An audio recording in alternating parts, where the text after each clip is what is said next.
Assalamualaikum warahmatullahi wabarakatuh. Selamat siang anak-anak. Bagaimana kabarnya hari ini? Alhamdulillah baik. Nah, sebelum memulai pembelajaran pada hari ini, kita berdoa terlebih dahulu ya, seperti biasanya. Ya, Raja, silahkan pimpin doanya, Nak.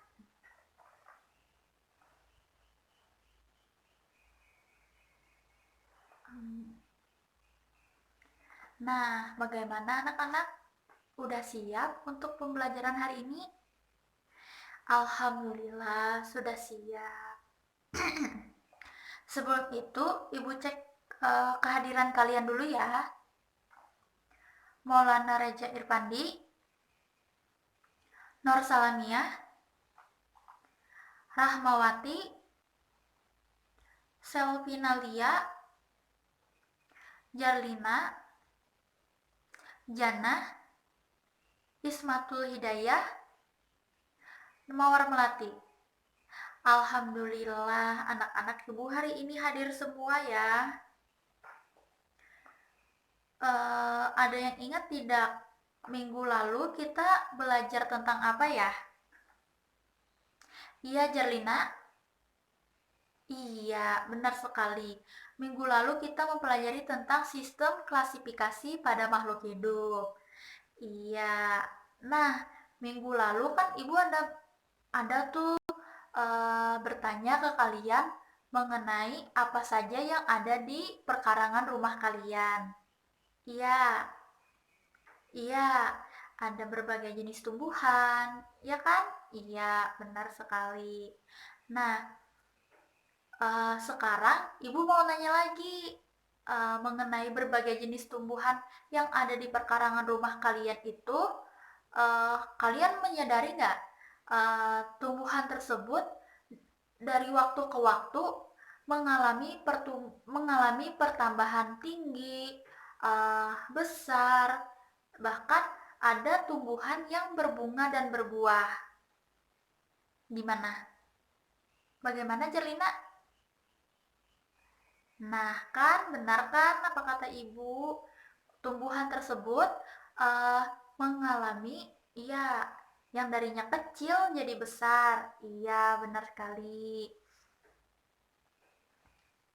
Nah, hal tersebut berkaitan dengan materi yang akan kita pelajari pada hari ini. Ya, nah sebelum itu Ibu akan menyampaikan tujuan pembelajaran kita pada hari ini ya. Nah, hari ini kita akan membahas mengenai struktur dan fungsi jaringan pada tumbuhan. Yang dimana tujuan pembelajarannya itu yang harus kita penuhi pada hari ini ada 3, yaitu yang pertama tujuan pembelajarannya di mana peserta didik dapat menjelaskan ciri-ciri dan fungsi jaringan meristematis pada tumbuhan. Ya, tujuan yang kedua yaitu peserta didik dapat menjelaskan ciri dan fungsi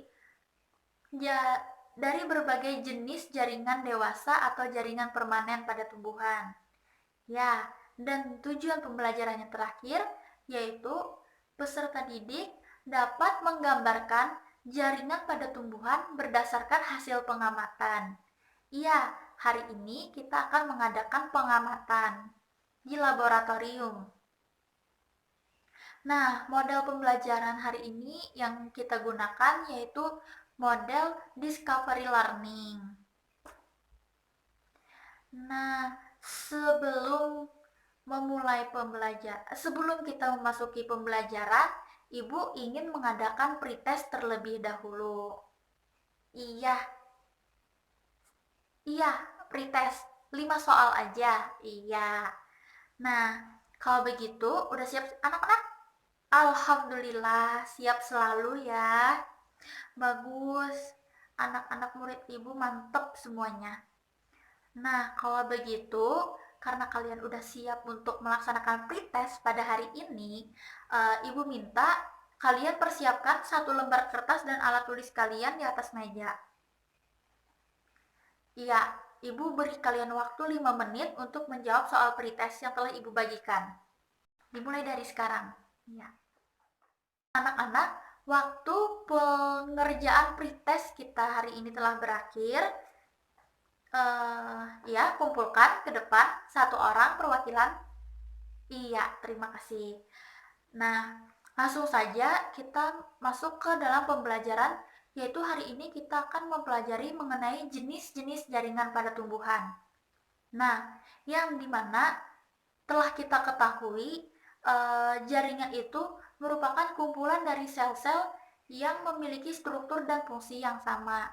Jadi, berdasarkan aktivitas pembelahan sel selama fase pertumbuhan dan perkembangan pada jaringan tumbuhan, jadi jaringan tumbuhan itu dibagi menjadi dua, yaitu jaringan tumbuhan yaitu jaringan meristem dan jaringan permanen atau jaringan dewasa.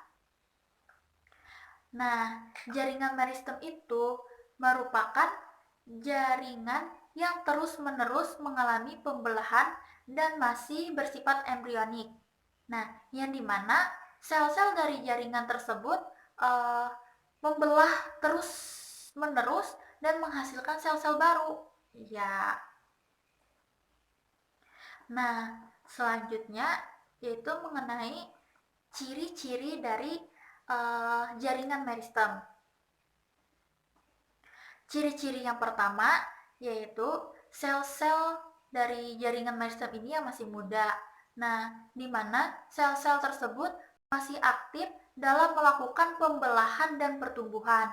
Nah, ini yang menyebabkan tumbuhan yang ada di perkarangan rumah kalian mengalami pertambahan tinggi, pertambahan besar, terus bahkan ada yang berbunga, ada yang berbuah. Hal tersebut karena di dalam karena pada tumbuhan tersebut terdapat adanya jaringan. Nah, salah satunya itu yaitu jaringan meristem ini. Ya, ciri yang kedua yaitu ukuran selnya kecil dan seragam. Ciri yang ketiga, letak selnya rapat, tidak ada ruang antar sel. Ciri yang keempat, bentuk selnya bervariasi. Ada yang bulat, ada yang lonjong, ada yang poligonal, dengan membentuk dinding sel tipis. Ciri yang kelima yaitu jaringan ini banyak mengandung sitoplasma sebagai tempat terjadinya berbagai reaksi. Nah, ciri yang keenam yaitu jaringan ini juga memiliki inti sel satu atau lebih. Inti selnya relatif besar. Nah, jadi pada jaringan ini memiliki inti sel. Inti selnya itu ada yang satu atau juga ada yang lebih dari satu. Nah, inti selnya ini berukuran besar, tidak kecil. Dan ciri yang terakhir pada jaringan meristem ini yaitu vakuolanya vakuolanya kecil, bahkan hampir tidak ada. Nah, berdasarkan asal pembentukannya, jaringan meristem dibedakan menjadi tiga, yaitu promeristem, meristem primer, dan meristem sekunder. Nah, di mana di sini kita ketahui yaitu promeristem itu merupakan jaringan yang ada pada saat tumbuhan masih dalam tingkat embrio. Nah, sedangkan meristem primer itu yaitu kelanjutan dari promeristem. Nah, yang dimana meristem primer ini contohnya pada ujung akar dan ujung batang pada tumbuhan yang mengakibatkan pertumbuhan primer berupa pertambahan tinggi. Nah, terus meristem sekunder yang dimana kita ketahui jaringan ini berkembang dari jaringan dewasa yang sudah mengalami diferensiasi dan menjadi bersifat embrional kembali. Contohnya itu adalah Cambium yaitu contohnya Cambium interfacies. Nah, berdasarkan pembentukannya, meristem juga dibagi berdasarkan letaknya. Nah, itu ada meristem apikal, ada meristem lateral, dan ada meristem interkalar. Nah, meristem apikal ini terdapat pada ujung pokok batang dan cabang. Selain itu juga terdapat pada ujung akar. Nah, meristem ini selalu menghasilkan sel-sel untuk tumbuh memanjang. Nah, pertumbuhan memanjang yang diakibatkan oleh aktivitas jaringan meristem apikal ini disebut dengan pertumbuhan primer, dan jaringan yang terbentuk disebut dengan jaringan primer. Selanjutnya ada meristem lateral. Nah, meristem lateral ini atau lebih dikenal dengan meristem samping. Nah, yang dimana meristem ini menyebabkan pertumbuhan ke arah samping atau membesarnya suatu tumbuhan. Contohnya itu adalah kambium dan kambium gabus. Selanjutnya ada meristem interkalar. Nah, meristem ini terdapat di antara jaringan dewasa. Contohnya terletak pada pangkal tiap ruas pada batang tumbuhan yang berbuku-buku. Jadi, jaringan meristem interkalar ini dapat menyebabkan pertambahan panjang dan diameter ruas batang. Contohnya itu pada tumbuhan yang memiliki meristem interkalar adalah tumbuhan rumput-rumputan atau gramineae. Bagaimana anak-anak? Sampai di sini ada yang ingin ditanyakan? Belum ya? Baik, kalau begitu kita lanjutkan ke jaringan dewasa atau jaringan permanen. Nah, jaringan dewasa ini merupakan jaringan yang terbentuk dari hasil diferensiasi sel-sel yang dihasilkan jaringan meristem. Nah, sehingga jaringan ini dapat memenuhi suatu fungsi tertentu. Nah, ciri-ciri dari jaringan dewasa atau jaringan permanen ini yang pertama yaitu tidak melakukan aktivitas membelah diri. Ciri yang kedua, ukuran selnya relatif besar daripada sel meristem, vakuolanya juga berukuran besar. Ciri yang ketiga yaitu plasma sel sedikit, hanya seperti selaput yang menempel pada dinding sel. Nah, ciri yang keempat, sel kadang telah mati atau tidak terdapat adanya sitoplasma. Iya. Nah, ciri yang terakhir atau ciri yang kelima yaitu terdapat ruang antar sel. Maksudnya terdapat ruang antar sel kecuali pada bagian epidermis jaringan tersebut. Nah, jaringan dewasa ini terbagi lagi menjadi 5, yaitu jaringan pelindung atau jaringan epidermis, jaringan dasar atau jaringan parenkim, jaringan penguat atau jaringan penyokong, jaringan pengangkut atau jaringan vaskular, dan jaringan gabus atau jaringan peridermis. Nah, yang pertama jaringan pelindung atau epidermis, yang dimana jaringan ini merupakan jaringan yang paling luar yang menutupi permukaan organ tumbuhan seperti pada daun, bagian bunga, buah, dan biji, serta batang dan akar sebelum mengalami penebalan sekunder. Nah, jaringan epidermis ini berfungsi sebagai pelindung jaringan yang ada bagian sebelah dalamnya. Nah, maksudnya itu jaringan epidermis ini merupakan sebuah jaringan pelindung dari jaringan-jaringan yang ada di dalamnya. Dari jaringan epidermis ini yaitu sel-selnya hidup, terus memiliki beragam bentuk, ukuran, dan susunannya, terus tidak memiliki klorofil, terus memiliki dinding sel ada yang tipis, ada yang tipis dan ada yang mengalami penebalan. Nah, selain itu Juga terdapat beberapa bentuk khusus sel epidermis yang terdiferensiasi struktur dan fungsinya, atau sel epidermis ini memiliki derivatnya, yaitu antara lain seperti stomata, trikoma, lentisel, terus ada filamen, ada sel kipas, dan ada sel silika, serta litokis. Nah, selanjutnya kita memasuki jaringan yang kedua. Setelah jaringan epidermis, ada jaringan parenkim atau jaringan dasar. Nah, jaringan dasar atau jaringan parenkim ini merupakan suatu jaringan yang terbentuk dari sel-sel hidup. Jaringan parenkim disebut juga sebagai jaringan dasar karena dijumpai hampir di setiap bagian tumbuhan. Contohnya pada batang dan akar, parenkim dijumpai di antara epidermis dan pembuluh pengangkut sebagai korteks. Nah, parenkim dapat pula dijumpai pada empulur batang. Nah, sedangkan pada daun, parenkim itu merupakan mesofil daun.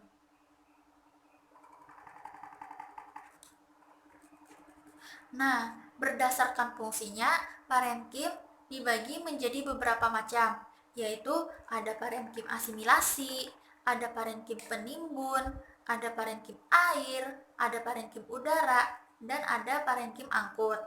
Nah, selain berdasarkan fungsi, parenkim juga dibagi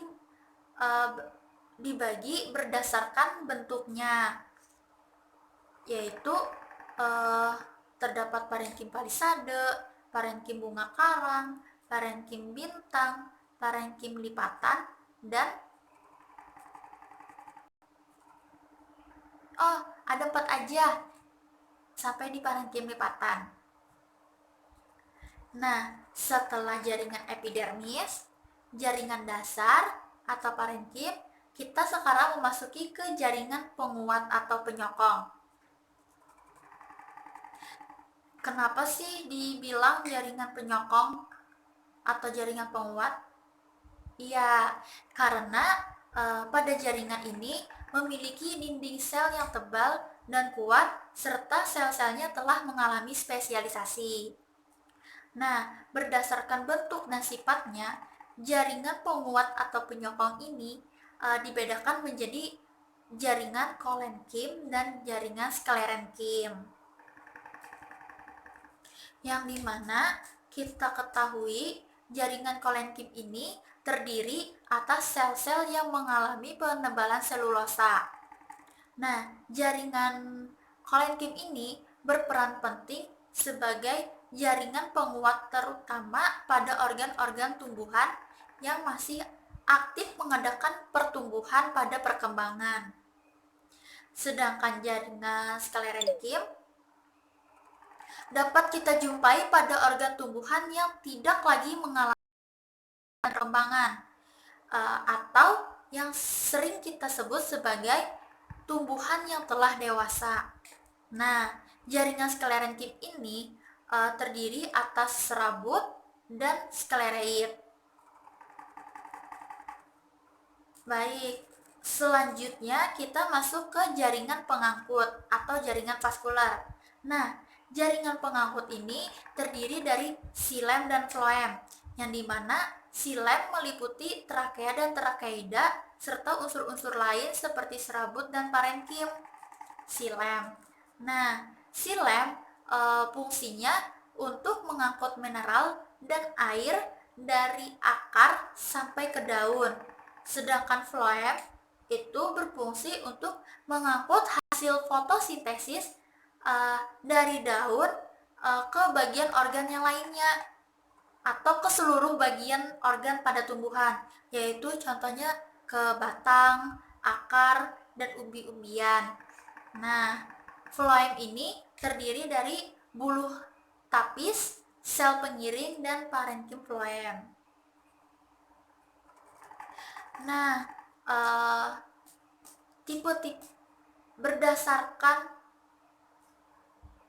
Nah, berdasarkan posisi atau letaknya silem dan floem, berkas pengangkut dibagi menjadi 3 tipe dasar, yaitu tipe kolateral, tipe konsentris, dan tipe radial. Sekarang kita memasuki ke jaringan yang terakhir, yaitu jaringan gabus. Jaringan gabus ini juga sering dikenal sebagai jaringan epiderma, yang dimana jaringan ini merupakan jaringan pelindung yang dibentuk secara sekunder, atau jaringan ini merupakan jaringan pengganti dari jaringan epidermis. Nah, struktur jaringan gabus ini terdiri dari velogen dan veloderma, di mana velogen itu merupakan kambium gabus yang membentuk ke arah luar, sedangkan veloderma itu membentuk ke arah dalam. Bagaimana anak-anak? Apa ada yang ingin ditanyakan? Tidak ada. Yaudah, kalau begitu ibu akan membagi kalian menjadi beberapa kelompok yang dimana dalam kelompok itu terdiri dari 2-3 orang. Iya, langsung saja. Reja, Mia, dan Rahma, Selvi dan Jardina, Jannah, Isma, dan Mawar Melati. Nah, ibu kan telah membagikan LKPD tuh kepada kalian. Selanjutnya kita akan pindah ke laboratorium biologi. Ya. Di sini ibu akan menjelaskan sedikit mengenai prosedur kerja kita, yang dimana yang pertama tadi yaitu membentuk kelompok yang terdiri dari 2-3 orang.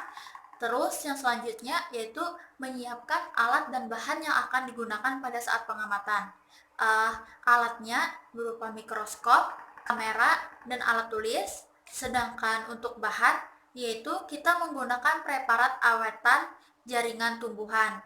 Nah, selanjutnya kalian nanti akan mengamati preparat tersebut di bawah mikroskop. Setelah mengamati, kalian diminta untuk menggambar bagian-bagian jaringan yang telah kalian amati berdasarkan hasil pengamatan kalian.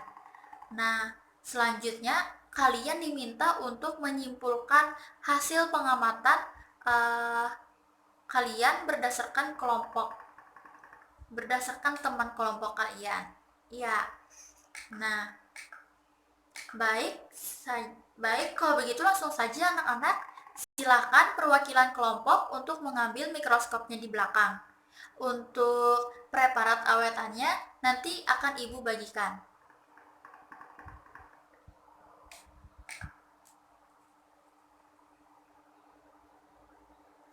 Ya, bagaimana anak-anak?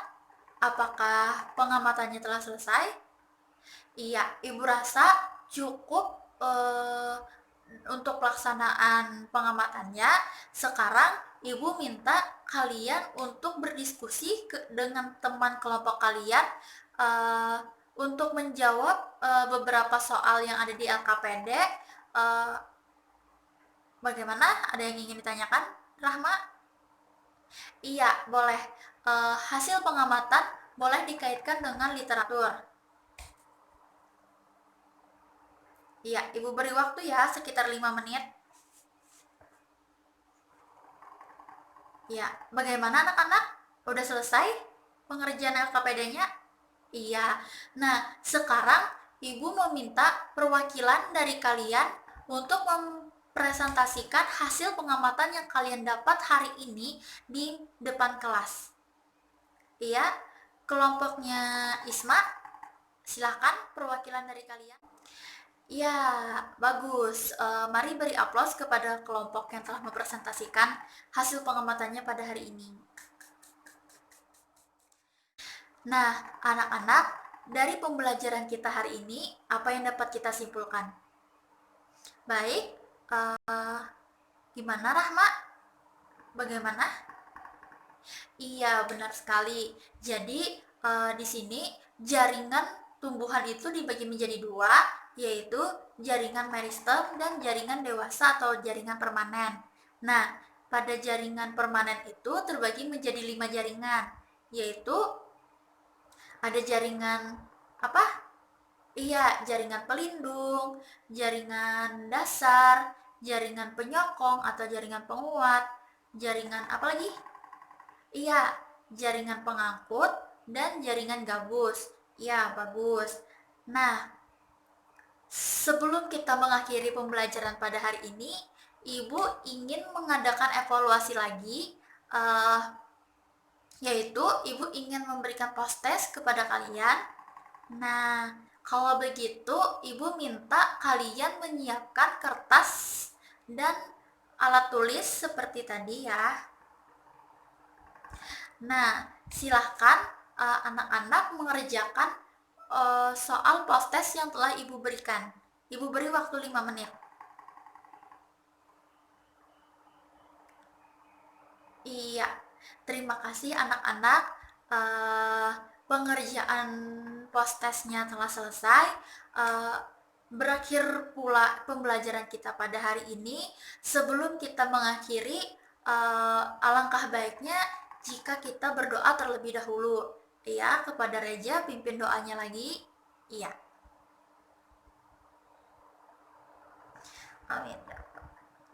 Baik, anak-anak, mungkin itu saja yang dapat Ibu sampaikan untuk pembelajaran hari ini.